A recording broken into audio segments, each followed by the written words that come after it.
Daudz viet Jēkabpils pilsētā nav nopļauta zāle. Tā izaugusi tik gara, ka mazie bērni tur varētu spēlēt paslēpes.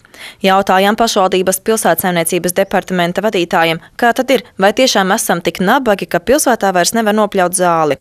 Nabadzīgi mēs esam. Protams, ka zāli mēs arī nopļaujam, varbūt ne visur.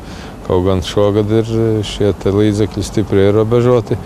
Un pašlaik budžetā līdz veģetācijas perioda beigām zāles pļaušanai paredzēti jau tikai 5400 lati. Jēkabpils pilsētsaimniecības departamenta vadītājs Raitis Sirmovičs skaidro, ka viss norit pēc plāna un vēl šo sezonu pāris reizes zāli nopļaus tajās vietās, kur ir intensīvāka iedzīvotāju plūsma. Tie ir parki un skvēri. Savukārt pārējā zaļajā zonā pļaušana paredzēta vien augu veģetācijas beigās, tātad augustā.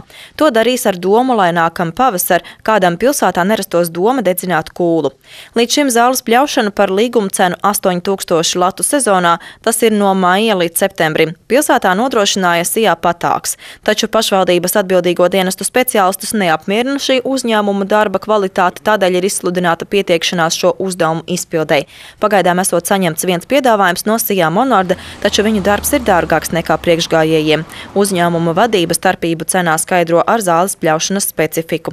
Atgādinām, ka daudz dzīvokļu namu pagalmos zāli pļauj apsaimniekotājs, bet privātu māju pieglošo teritoriju paši saimnieki vai viņu algoti strādnieki.